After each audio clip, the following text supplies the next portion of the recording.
this is the third video lecture for your first lesson which is solid state. So पहले तो हम यहाँ पे डिस्कस करेंगे कि प्रीवियस वीडियो लेक्चर में हमने क्या पढ़ा, उसको बस थोड़ा सा यहाँ पे ओवरलुक करने वाले हैं। तो देखिए, पहले तो हमने क्रिस्टलाइन स्ट्रक्चर इस टॉपिक को कवर किया था, ठीक है।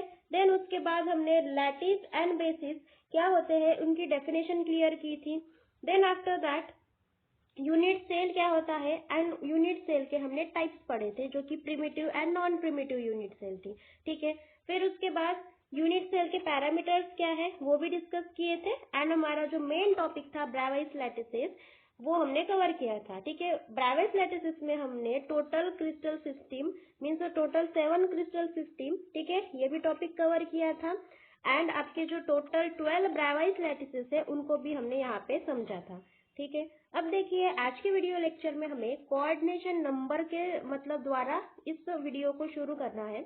तो देखिए, चलिए अपने मेन टॉपिक पे विच इज कोऑर्डिनेशन नंबर। अब ये कोऑर्डिनेशन नंबर क्या होता है, तो हमने डेफिनेशन के थ्रू इसको सिंपली एक्सप्लेन किया है कि जो कोऑर्डिनेशन नंबर होते हैं, आपका अगर सेंट्रल मेटल या फिर सेंट्रल एटम होगा, ठीक है, कंसिडर कीजिए। पहले तो इमेज के थ्रू इसको समझेंगे, बाद में इसकी डेफिनेशन के थ्रू क्लियर करेंगे, ठीक है। तो देखिए, सेंट्रल एटम जो है यहाँ पे कौन सा है, ग्रीन बॉल से जो हमने इसको रिप्रेजेंट किया है वो हमारा सेंट्रल एटम है यहाँ पे। अब देखिए, इस सेंट्रल एटम के अराउंड या फिर सराउंडिंग जो भी एटम्स अटैच्ड होंगे, ठीक है, तो उन एटम को मतलब हम काउंट करेंगे एंड जितने नंबर्स ऑफ एटम उस सेंट्रल मेटल एटम के साथ अटैच में होंगे वो हमारा क्या हो जाएगा, कोऑर्डिनेशन नंबर हो जाएगा। क्लियर है इतना? तो देखिए, अब डेफिनेशन के थ्रू क्लियर करेंगे। तो the number of nearest neighbour और surrounding atom around the central atom are called as coordination number, ठीक है। अब डेफिनेशन भी वही बता रही है कि जो हमारे सेंट्रल मेटल एटम है उसके सराउंडिंग में जितने भी एटम्स होंगे वो हमारा क्या हो जाएगा, कोऑर्डिनेशन नंबर। अब देखिए, इस डायग्राम में देखिए, ये सेंट्रल आपका सेंट्रल एटम है यहाँ पे, ठीक है, और इसके अराउंड कितने आपके एटम्स है, इसको अटैच, ठीक है, बस यहाँ पे अटैच वाले एटम ही कैलकुलेट करना है। तो देखिए कितने हैं वो टोटल, ये आपका पहला, दूसरा, तीसरा, चौथा, पांचवा और ये छठा, ठीक है, मतलब 6 एटम्स यहाँ पे सराउंडिंग में है। किसके सराउंडिंग में है, तो सेंट्रल मेटल एटम या फिर सेंट्रल एटम के अराउंड है। अब यहाँ पे क्वेश्चन अराइज हो रहा है कि ये ब्लू जो एटम्स है वो भी तो इस एटम के अराउंड प्रेजेंट है, बट हमें यहाँ पे कंसिडर कौन सा एटम करने हैं, जो हमारे सेंटर में प्रेजेंट है एटम उसके साथ कांटेक्ट में होंगे, ठीक है, बस वही आपको एटम यहाँ पे कंसिडर करना है। बाकी के जो बाहर प्रेजेंट होंगे उन्हें आपको कंसिडर नहीं करना है, ठीक है। कंसिडर कीजिए ये एटम है, ये एटम है, तो ये इनका इनसे मतलब उसका कोई मतलब नहीं है, ये बस उसके कांटेक्ट में है। ये 6 जो ब्लैक से इंडिकेट किए हमने, तो उनका जो कोऑर्डिनेशन नंबर होगा किसका, सेंट्रल एटम का, कितना हो जाएगा यहाँ पे, 6 हो जाएगा। क्लियर है इतना? तो ये हो गया आपका कोऑर्डिनेशन नंबर। देन देखिए, आगे में हमें ये जो डेफिनेशन है बहुत ज्यादा काम में आएंगी, इस वजह से हमने इसको पहले ही यहाँ पे पढ़ लिया है, ठीक है। अब देखिए, इसके बाद हमारा नेक्स्ट टॉपिक है यहाँ पे कंट्रीब्यूशन ऑफ एटम्स इन पर यूनिट सेल, ठीक है, मतलब जो हमारे एटम्स है उनका कंट्रीब्यूशन कितना होगा पर यूनिट सेल में, हमें वो कैलकुलेट करना है। तो देखिए, जो यूनिट सेल्स है हमारी वो 3 कैटेगरीज में डिवाइड है, ठीक है। तो देखिए, पहली कौन सी कैटेगरी है हमारी यहाँ पे, सिंपल क्यूबिक यूनिट सेल, दूसरा है body centred unit cell and third है फेस सेंटर्ड यूनिट सेल, ठीक है। तो देखिए, स्ट्रक्चर को पहले तो देख लेते हैं अच्छे से। सिंपल क्यूबिक यूनिट सेल, इसका स्ट्रक्चर थोड़ा सा ध्यान से देखिएगा, ठीक है। उसके स्ट्रक्चर में हमें बस बॉल कहाँ पे मतलब दिख रहे हैं, बॉल्स नहीं, तो अब इनको हम क्या कहेंगे, एटम्स कहेंगे, ठीक है। तो हमारे एटम्स बस कहाँ पे प्रेजेंट है, कॉर्नर पे प्रेजेंट है, ठीक है, यूनिट सेल के कॉर्नर पे ही हमारे एटम दिख रहे हैं। और कितने एटम्स है, तो देखिए काउंट कीजिए, ये फर्स्ट, ये सेकंड, ये थर्ड, ये फोर्थ, ये फिफ्थ, 6, 7 एंड 8, मतलब टोटल एटम कितने हैं सिंपल क्यूबिक यूनिट सेल में, 8 एटम है, ठीक है। बस हमने क्या कहा, टोटल एटम्स कितने हैं, ठीक है, उनका कंट्रीब्यूशन पूछा क्या, अभी तक नहीं पूछा। तो देखिए यहाँ पे डिफरेंस है कंट्रीब्यूशन ऑफ एटम वर्ड में एंड टोटल एटम वर्ड में, ठीक है। तो देखिए सिंपल क्यूबिक यूनिट सेल में हमें 8 एटम दिख रहे हैं। वही अगर हमने बॉडी सेंटर्ड यूनिट सेल में अगर एटम्स देखे तो वो कितने हैं, हमारे सेंटर में एक एटम प्रेजेंट है जो कि पिंक से इंडिकेट किया गया है, एंड बाकी के 8 है, मतलब टोटल कितने एटम्स हो गए यहाँ पे, 9 एटम्स हो गए। ठीक है, फिर देखिए face centred cubic unit cell को, वहां पे देखिए ईच मतलब जो पिंक कलर से बॉल आपका इंडिकेट किया गया है वो आपके फेसेस पे प्रेजेंट है। ठीक है, फेसेस के सेंटर पे प्रेजेंट है। अब आपके क्यूब को फेस कितने हैं यहाँ पे, तो हमेशा बात ध्यान में रखिए 6 फेसेस होते हैं। ठीक है, किसी भी क्यूब को। तो अब देखिए 6 फेसेस है, मतलब ही जो आपके ये पिंक बॉल है कितने होंगे यहाँ पे, टोटल 6 ही हो गए। ठीक है, तो वो फेस पे 6 प्रेजेंट है, एंड हमारे जो कॉर्नर है यूनिट सेल का, वहां पे कितने प्रेजेंट है, 8 प्रेजेंट है, मतलब 8 + 6 कितने हो गए, 14 एटम टोटल हो गए। ठीक है, अब टोटल एटम हम बस देख रहे हैं बस। अब देखिए उनका कॉन्ट्रीब्यूशन। ठीक है, कंट्रीब्यूशन हमें पढ़ना है। अभी तक के हमने क्या कहा कि सिंपल यूनिट सेल में 8 है, देन बॉडी सेंटर्ड में 9 है, एंड फेस सेंटर्ड में 14 है। बट ये आंसर यहाँ पे कैसा है, गलत है। अगर आपको किसी ने पूछा कि contribution of atom per unit cell या फिर सिंपल क्यूबिक यूनिट सेल में कितना है, तो आप 8 नहीं बताओगे और आंसर भी 8 कभी नहीं लिखना। अब देखिए इसके बिहाइंड रीजन देखते हैं। अब हमें देखिए पहला टॉपिक यहाँ पे क्लियर करना है सिंपल क्यूबिक यूनिट सेल के लिए। तो चलिए नेक्स्ट स्लाइड पे।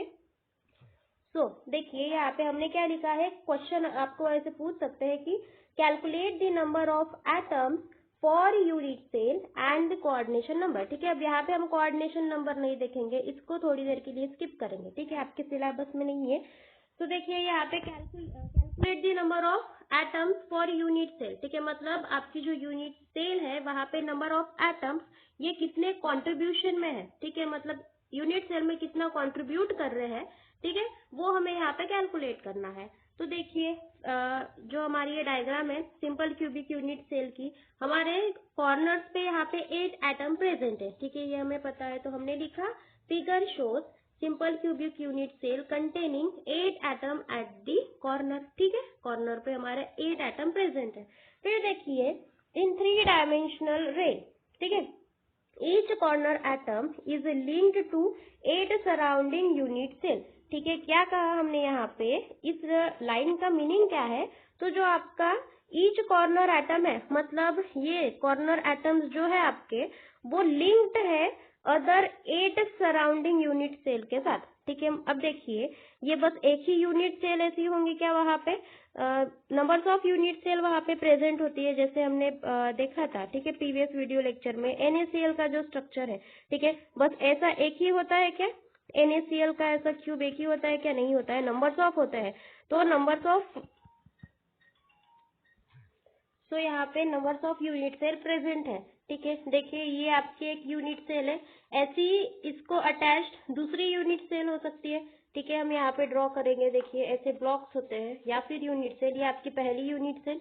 ठीक है, फिर इसको एक दूसरी यूनिट सेल अटैच हो सकती है, आगे पीछे। ठीक है, फिर नीचे से भी, देन ऊपर से भी, तो मतलब ऐसे पूरे साइड से वो अटैच हो सकती है। तो अब देखिए हमें यहाँ पे क्या देखना है, जो हमारे एटम्स होते हैं जो कॉर्नर पे प्रेजेंट है वो कैसे होते हैं, लिंक्ड होते हैं अनदर 8 सराउंडिंग यूनिट सेल से। तो अब देखिए मैं इस एटम को यहाँ पे कंसिडर कर रही हूँ, ये वाला बॉल। ठीक है, तो देखिए ये आपका बॉल है, यहाँ पे हमने ऐसे ड्रॉ कर लिया।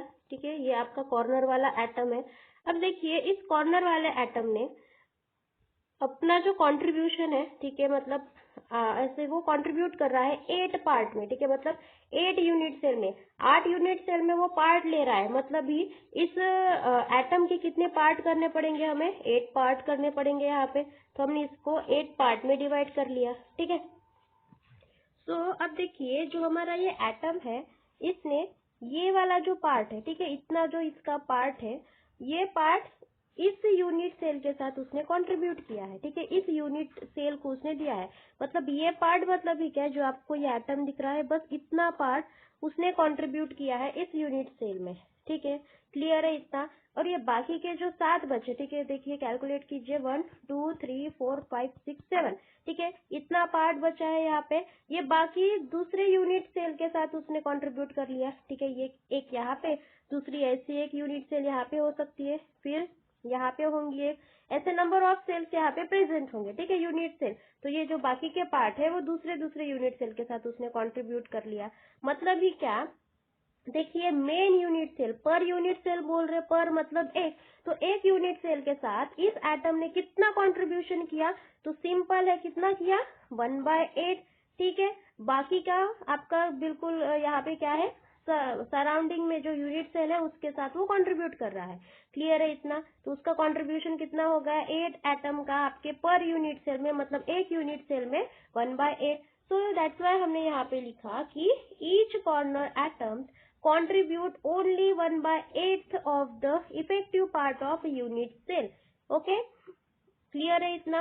हमारे जो ईच कॉर्नर एटम्स, मतलब जितने भी कॉर्नर एटम पे आपके एटम्स प्रेजेंट है कॉर्नर्स पे, उन्होंने आपका कंट्रीब्यूशन कितना दिखाया है, सॉरी अपना कंट्रीब्यूशन कितना दिखा है, ओनली 1/8, ठीक है, क्लियर है इतना। एंड हमने पहले ही पढ़ लिया कि there are the total 8 corner atoms, okay.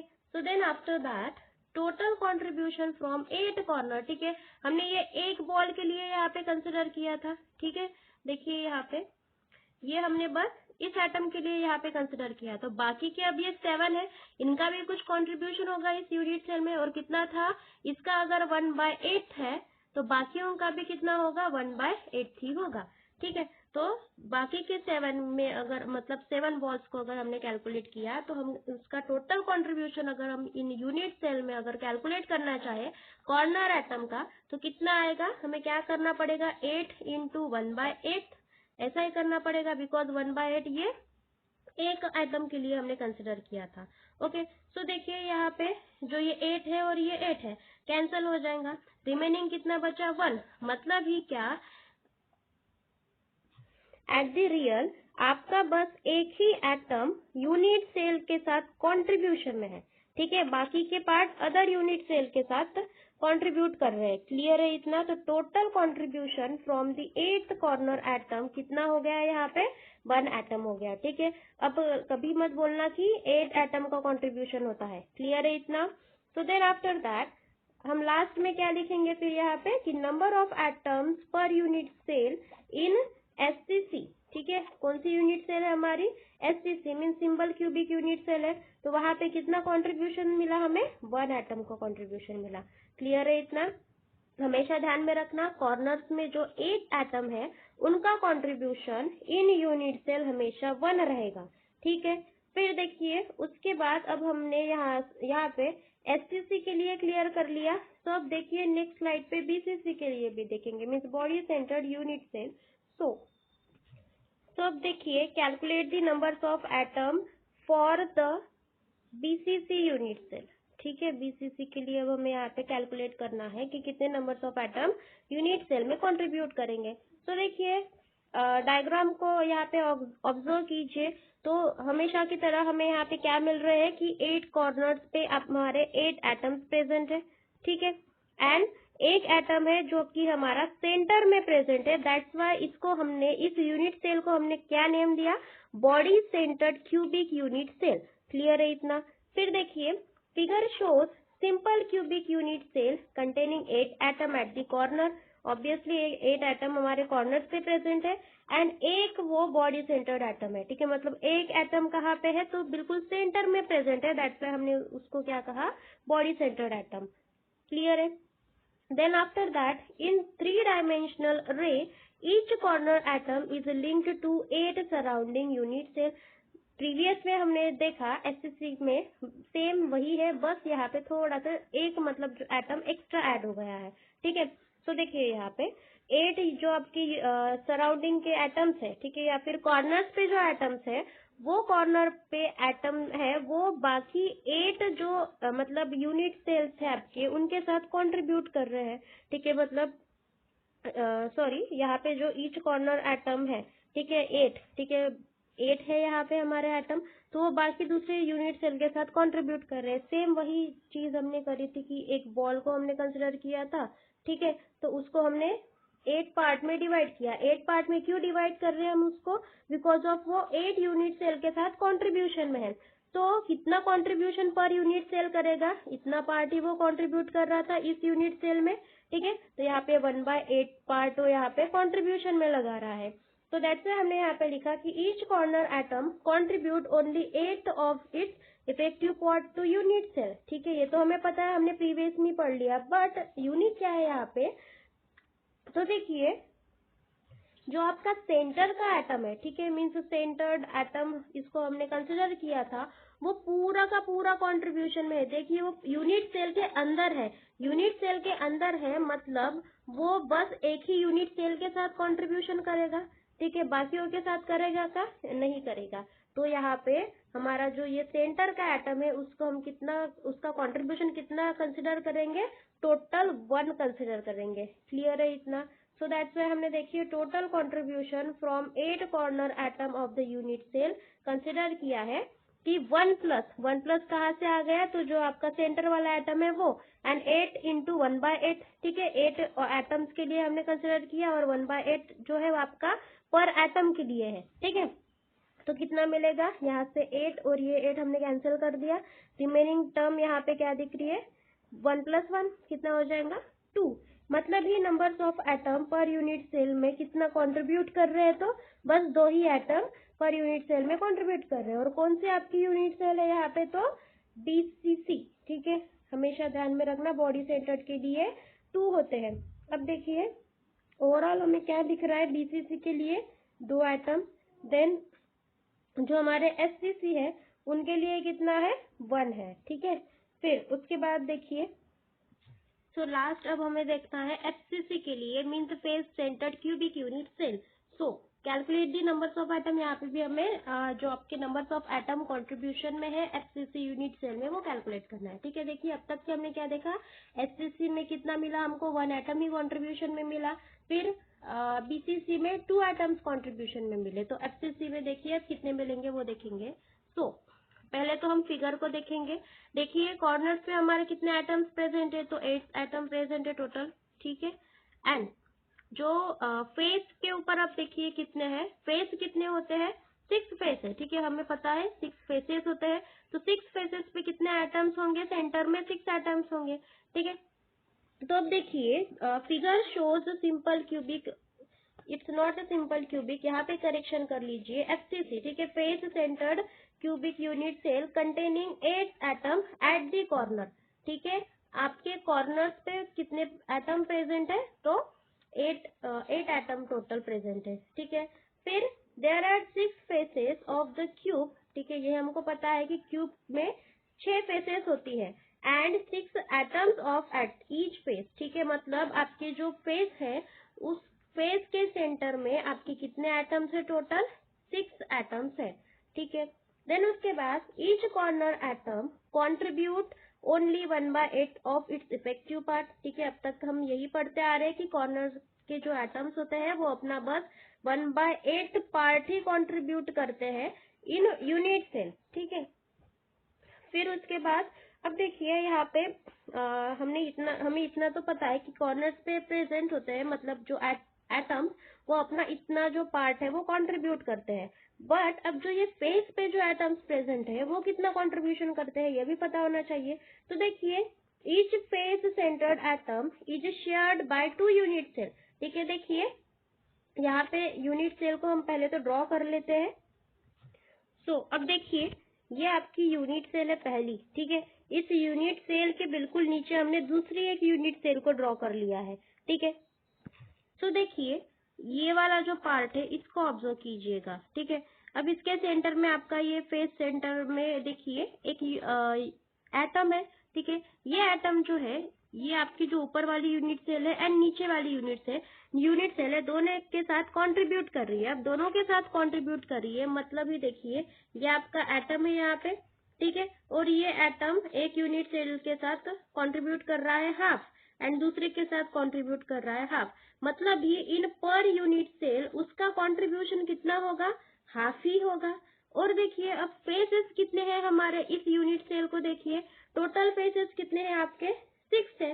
तो आप क्या करोगे यहाँ पे 6 इंटू 1/2 ऐसे ही करेंगे, तो यहाँ पे आंसर क्या मिलेगा 2 3 जा 6, मतलब 3 एटम्स यहाँ पे हमारे कंट्रीब्यूशन में है। ठीक है, एट फेस की हम यहाँ पे फेसेस की बात कर रहे हैं, जो फेसेस के एटम है उनकी। तो टोटल कंट्रीब्यूशन हमें कितना मिल रहा है, 3 एटम्स का मिल रहा है। क्लियर है इतना।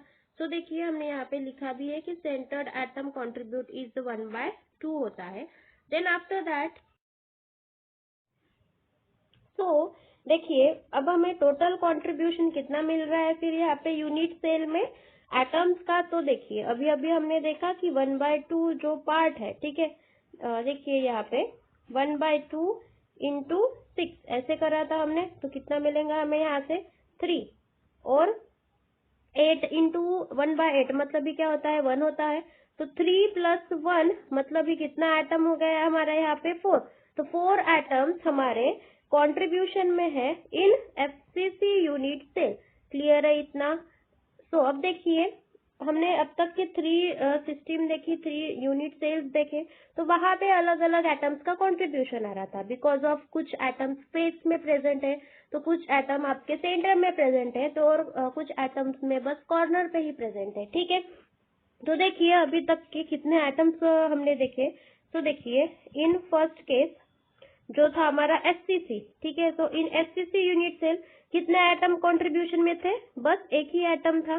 फिर देखिए बीसीसी में कितना एटम कंट्रीब्यूशन में है, तो 2 एटम कंट्रीब्यूशन में है। एंड लास्ट जो अभी हम देखा वो है हमारा एफसीसी, वहां पे 4 एटम कंट्रीब्यूशन में थे। तो 1 2 4 ये ध्यान में रखिए, ये कंट्रीब्यूशन में है। ठीक है, और ये टेबल मोस्ट इम्पोर्टेंट है बिकॉज ऑफ न्यूमेरिकल में आपको डायरेक्ट ऐसे दिया जाएगा कि आपकी face centred cubic unit cell है, बट वहां पे नंबर ऑफ एटम कितने हैं वो नहीं बताएंगे। तो हमें पता है कि नंबर ऑफ एटम कंट्रीब्यूशन में कितने हैं, या फिर इन एफसीसी यूनिट सेल में कितने हैं, तो 4 एटम है, बीसीसी में 2 एटम है। ठीक है, तो देन इसके बाद देखिए अब हमारा नेक्स्ट टॉपिक है, यहाँ पे एक एक्सप्रेशन पढ़ना है जो कि एग्जाम पॉइंट ऑफ व्यू के लिए बहुत ज्यादा इंपॉर्टेंट है।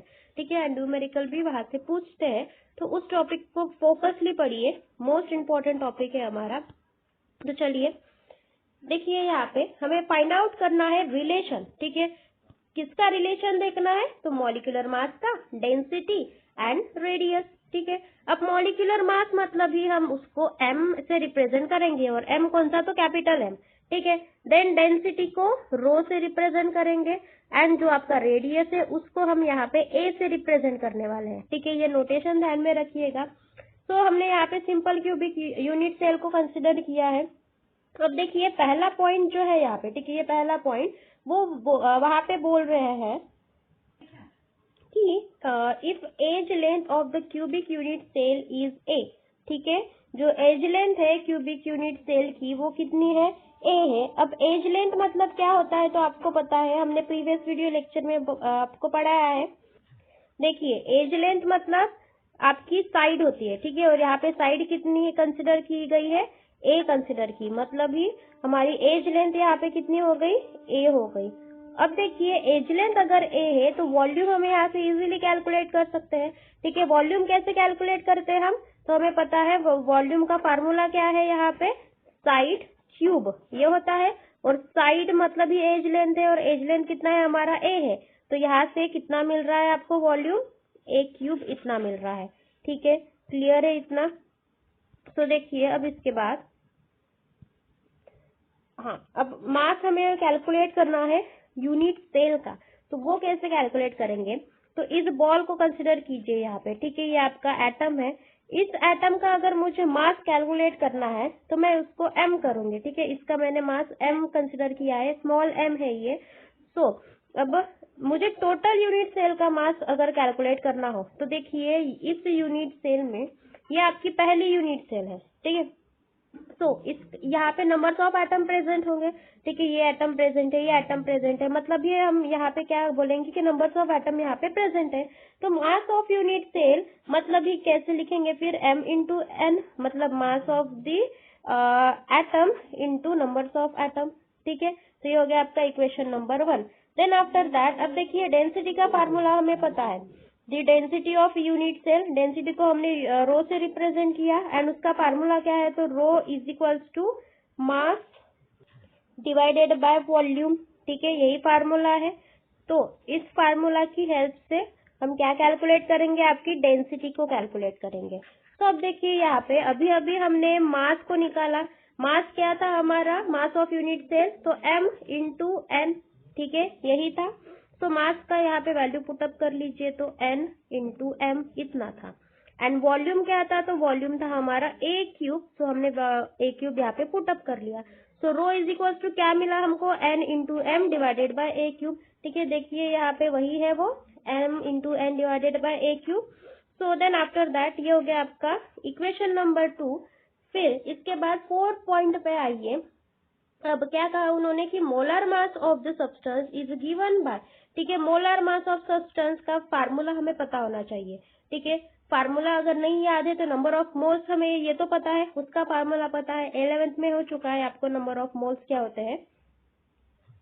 तो देखिए अब यहाँ पे नंबर ऑफ मोल्स का फार्मूला, नंबर ऑफ मोल्स, ठीक है। So there formula is the mass divided by molar mass, ये हमने पढ़ा है, ठीक है। But in terms of Avogadro अगर हम देखें तो वहां पे फार्मूला कौन सा था, मोलर मास का या फिर नंबर ऑफ मोल्स का, ठीक है। अब नंबर ऑफ मोल्स तो नहीं कंसिडर करेंगे, डायरेक्ट यहाँ पे मोलर मास का फार्मूला कंसिडर करेंगे, ठीक है। क्या है मोलर मास का फार्मूला, तो देखिए ध्यान से पढ़िएगा, m is equals to mass of one particle into number of particle per mole, ठीक है। क्या कहा हमने, मास ऑफ वन पार्टिकल मतलब एक पार्टिकल का आपका मास एंड मल्टीप्लीकेशन में क्या है, तो नंबर ऑफ पार्टिकल्स, ठीक है, number of particle per mole, ठीक है। So number of particle per मोल मतलब क्या, तो आपका होता है Na, मतलब भी Avogadro number, number of particle per mole means ध्यान में रखिएगा कि Na होता है, ठीक है। क्लियर है इतना। तो देखिए यहाँ पे आपको क्वेश्चन अराइज हो रहा होगा कि ये फार्मूला कहाँ से आ गया, इसके बिहाइंड रीजन क्या है। तो देखिए इसको भी क्लियर कर लेते हैं, ठीक है, कोई भी डाउट यहाँ पे हम नहीं रखेंगे। तो देखिए यहाँ पे दो फार्मूला हमें कंसिडर करने पड़ेंगे, पहले तो ध्यान से पढ़िएगा, ठीक है, यहाँ पे। तो देखिए यहाँ पे पहला नंबर ऑफ मोल्स, ठीक है, नंबर ऑफ मोल्स के वैसे तो 3 फार्मूलाज है, हम यहाँ पे 2 फार्मूलाज कंसिडर करेंगे। नंबर ऑफ मोल्स का पहला फार्मूला है आपका कि number of particles divided by Avogadro number, ठीक है। सो नंबर ऑफ मोल्स क्या है, number of particle divided by Avogadro number. So number of moles, अगर नंबर ऑफ पार्टिकल, ठीक है, हमने कंसिडर किया 1 है, तो मैं यहाँ पे ऐसे लिख सकती हूँ, नंबर ऑफ मोल का फॉर्मूला 1 डिवाइडेड बाय Na, मतलब ये जो आपके नंबर ऑफ मोल्स है ये किसके बराबर है, तो 1 डिवाइडेड बाय Na के बराबर है, ठीक है, ऐसे होगा इसका मीनिंग। सो एक और फार्मूला था नंबर ऑफ मोल्स के लिए, कौन सा फार्मूला था, तो ध्यान से पढ़िएगा उसको भी। देखिए ये फर्स्ट फार्मूला हो गया आपका। अब ये सेकंड फार्मूला देखिए, सेकंड फार्मूला क्या है आपका, mass divided by molar mass, और mass divided by molar mass किसका फार्मूला है, तो आपके नंबर ऑफ मोल्स के लिए है, ठीक है। तो देखिए नंबर ऑफ मोल्स, सो अब 1 बाय Na मतलब ही क्या होता है, नंबर ऑफ मोल्स, ऐसे ही कहा मैंने आपको। देखिए यहाँ पे 1 बाय Na ऐसी टर्म आ रही है, तो 1 बाय Na किसके बराबर हो गया, नंबर ऑफ मोल्स के बराबर हो गया। तो इस नंबर ऑफ मोल्स की जगह मैं 1 बाय Na ये टर्म लिख सकती हूँ। तो देखिए अब लिखेंगे हम वहां पे। सो ध्यान से पढ़िएगा, मोस्ट इम्पोर्टेंट टॉपिक है ये आपका। So see here number of moles को हमने रिप्लेस कर दिया एंड वहां पे अब हम क्या लिखेंगे, 1 बाय Na, ठीक है, ऐसे लिख दिया। तो अब देखिए यहाँ पे नंबर ऑफ, ये क्या है आपका mm मतलब मोलर मास, तो मोलर मास का ही मुझे फार्मूला चाहिए यहाँ पे। तो molar mass is equal to क्या हो जाएगा, क्रॉस मल्टीप्लीकेशन हो जाएंगे, तो क्या मिलेगा हमें यहाँ से Na इंटू मास, ठीक है, ऐसे हो जाएगा। सो ये हो गया हमारा फार्मूला फॉर मोलर मास। यहाँ से ये आपका फार्मूला मिला हमको, ठीक है, ये वाला फार्मूला जो है मास ऑफ वन पार्टिकल, मतलब ठीक है, ये मास of one particle into number of the particle per मोल, मतलब ये आपका एवोगाड्रो नंबर होता है, ठीक है। सो Na से हम रिप्रेजेंट करेंगे एवोगाड्रो नंबर से। तो मोलर मास क्या मिला हमें यहाँ से, molar mass is equal to Na into mass, और मास को हमने यहाँ पे स्मॉल m से रिप्रेजेंट किया है, एंड जो हमारा मॉलिक्यूलर मास है उसको कैपिटल M से रिप्रेजेंट किया है। क्लियर है इतना? देन देखिए आफ्टर दैट, अब हम इस मोलर मास जो है हमारा, ठीक है, जो आपका ये मास है, ठीक है, ये आपका मास है यहाँ पे, तो इस मास को हम ऐसे लिख सकते हैं, मास के फार्मूला को ऐसे चेंज कर सकते हैं, मास इज इक्वल्स टू क्या मिलेगा हमें, molar mass divided by Avogadro number, ठीक है। देखिए यहाँ पे ये वाला इक्वेशन क्या मिल रहा है हमें, यहाँ पे mass divided by Avogadro number और molar mass divided by Avogadro number. So अब इस m की वैल्यू इक्वेशन में पुट अप कर ली, तो देखिए क्या हो जाएगा, इस इक्वेशन में अगर हमने वैल्यू पुट अप कर ली तो हमें क्या मिलेगा, equation two becomes rho is equals to n into M divided by a cube into N, ठीक है, ऐसे ही मिलेगा। और ये आपका फार्मूला हो गया जो कि न्यूमेरिकल के लिए बहुत ज्यादा इंपॉर्टेंट है। So this is a relation between the molecular mass, density and the radius, ठीक है। तो देखिए यहाँ पे n क्या रिप्रेजेंट कर रहा है, तो नंबर ऑफ मोल्स को, m क्या रिप्रेजेंट कर रहा है, कैपिटल M आपका मोलर मास, a क्या है आपका edge length, and Na is the Avogadro number, ठीक है। तो हमने रिलेशन देख लिया है यहाँ पे, a means radius, m means आपका molecular mass, all we can say molar mass, and Na is the Avogadro number, and this is the density rho. So clear है इतना? देन आफ्टर दैट देखिए, अब इसके बेसिस पे हमें numerical solve करने हैं। सो फर्स्ट न्यूमेरिकल, एक ही न्यूमेरिकल है उसके बेसिस पे, तो देखिए ध्यान से पढ़िएगा न्यूमेरिकल को। when gold crystallizes its form face centered cubic cell, ठीक है, हमारा गोल्ड क्रिस्टलाइजेस होके वो क्या फॉर्म कर रहा है, face centred cubic unit cell. तो चलिए पहले क्यूबिक यूनिट सेल को यहाँ पे ड्रॉ कर लेंगे, ठीक है। ये आपकी यूनिट सेल है, ठीक है, और एटम से यहाँ पे ड्रॉ कर लेंगे। कॉर्नर पे कितने एटम्स प्रेजेंट होते हैं, तो 8 एटम प्रेजेंट होते हैं, ठीक है। कंट्रीब्यूशन में कितने होंगे, तो 1 ही एटम, ठीक है, ध्यान में रखिएगा ये। तो अब उन्होंने क्या कहा कि आपका जो गोल्ड है क्रिस्टलाइज हो रहा है, किसका फॉर्मेशन कर रहा है, तो face centred cubic unit cell, मतलब ये किसका फॉर्मेशन, FCC। तो फेस पे हमें एटम से यहाँ पे ड्रॉ करना पड़ेगा, तो चलिए वो भी कर लेते हैं। सो देखिए यहाँ पे इस फेस पे ये एटम है, फिर टोटल कितने फेस होते हैं हमारे, 6 फेसेस होते हैं, ठीक है। ये एक यहाँ पे, एक यहाँ पे, एक यहाँ पे, एंड एक बेस, ठीक है। टोटल 6 एटम्स हो गए हमारे यहाँ पे। तो अब देखिए the unit cell edge length is the 408 picometre, ठीक है, PM मीन्स पिकोमीटर। तो हमारा जो यूनिट सेल है उसकी एज लेंथ मतलब ही क्या, ए की वैल्यू, ठीक है, ए की वैल्यू कितनी गिवन है हमारे, 408 पिकोमीटर इतनी है, ठीक है। अब कैलकुलेट क्या करना है, तो calculate the density of gold, मतलब डेंसिटी आपको यहाँ से कैलकुलेट करनी है, ठीक है। And molar mass of gold is, molar mass आपको गिवन है, मतलब भी m की वैल्यू गिवन है, या फिर हम सिंपली m लिख सकते हैं, कितना है वो 197 ग्राम पर मोल इतना है, ठीक है, ग्राम पर मोल। अब इतना आपको गिवन है। तो अब कैलकुलेट क्या करना है आपको, यहाँ से डेंसिटी कैलकुलेट करनी है। और अभी अभी हमने एक फार्मूला पढ़ा, कौन सा फार्मूला था आपका, ये वाला, rho is equal to mn divided by a cube into Na। देखिए आपको यहाँ पे मोलर मास गिवन है, नंबर ऑफ एटम, अब नंबर ऑफ एटम आपको पता होना चाहिए, उन्होंने इनडायरेक्टली बताया है कि आपकी FCC centred cubic unit cell है, और FCC में एटम कितने प्रेजेंट होते हैं, तो 4 एटम प्रेजेंट होते हैं, मतलब आपकी n की वैल्यू कितनी है यहाँ पे, 4 है, ठीक है।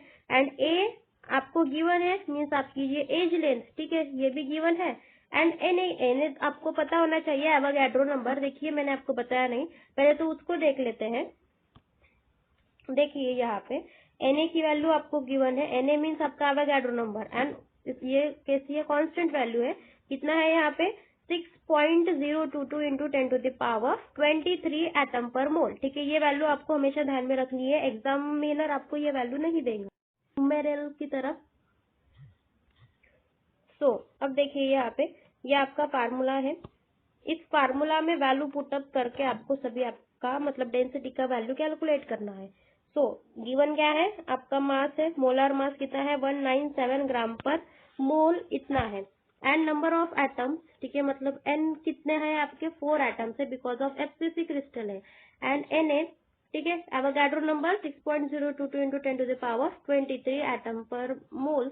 एंड आपका ए का वैल्यू गिवन है इन पिकोमीटर। अब पिकोमीटर को आपको सेंटीमीटर में कन्वर्ट करना पड़ेगा या फिर मीटर में कन्वर्ट करना पड़ेगा। देखिए यहाँ पे पिकोमीटर टू मीटर अगर हमने कन्वर्जन किया तो क्या मिलेगा 408 इंटू 10⁻⁻2 इतना मिलेगा। ठीक है, मतलब 1 पिकोमीटर किसके बराबर होता है, मतलब कितने मीटर के बराबर होता है, तो 10⁻12 मीटर के बराबर होता है। ठीक है, क्लियर है, ये ध्यान में रखिएगा। हमने यहाँ पे लिखा 408 इंटू 10⁻12 मीटर। अब आप उसको सेंटीमीटर में अगर कन्वर्ट करना चाहो तो सेंटीमीटर में भी कर सकते हो। कैसा हो जाएगा फिर यहाँ पे 4.08 इंटू 10⁻⁻8। अब ये कैसे, तो देखिए हमने मतलब कुछ पॉइंट को शिफ्ट करके यहाँ पे 4.08 लिखा एंड 10⁻⁻8 ऐसे इन सेंटीमीटर की टर्म में लिख दिया। फिर देखिए सभी वैल्यूज जो हमने निकाली है वो पुटअप कर लेंगे इस फार्मूला में, तो क्या मिलेगा डेंसिटी इज इक्वल्स टू 197। ठीक है, m की वैल्यू कितनी है आपकी 197 ग्राम पर मोल। देन आपके नंबर ऑफ एटम कितने हैं तो 4 है। एंड जो आपकी a क्यूब की वैल्यू है वो कितनी है, a मीन्स ये कितना है आपका 4.08 इंटू 10⁻⁻8। बट देखिए यहाँ पे हम मिस्टेक कर देते हैं, फार्मूला में आपकी वैल्यू क्या है a क्यूब है। ठीक है, क्यूब मतलब आपको ये जो वैल्यू है गिवन है वो भी किस में लिखनी पड़ेगी, क्यूब में ही लिखनी पड़ेगी। ठीक है, यहाँ पे मिस्टेक कर देते हैं, हमेशा ध्यान में रखिएगा। एंड आपका जो Na है मीन्स एवोगैड्रो नंबर, इसका आपको वैल्यू पता होना चाहिए 6.022 इंटू 10⁻23 इतना है। ठीक है, so after calculation we got 19.27 gram per centimetre. और इन टर्म्स हम अगर हम kg पर मीटर में लिखे तो कितना मिलेगा 19.27। ठीक है, कितना है 19.27 इंटू 10⁻3 kg पर मीटर। सो ये आपका numerical based on this formula और डेंसिटी का फार्मूला। देन यहाँ पे वीडियो लेक्चर स्टॉप करते हैं। अगर इसके रिगार्डिंग आपको कोई डाउट्स होगा तो please let me know in the comment section. And if you like this video so please like share and subscribe. And ये आपके हैंड राइटिंग मतलब नोट्स आप यहाँ से ले सकते हैं। ठीक है, अगर आपको इनकी PDF चाहिए तो मुझे कमेंट सेक्शन में बता दीजिए, मैं इसको पिन कर लूंगी। यहाँ पे स्टॉप करते हैं। Thanks for watching.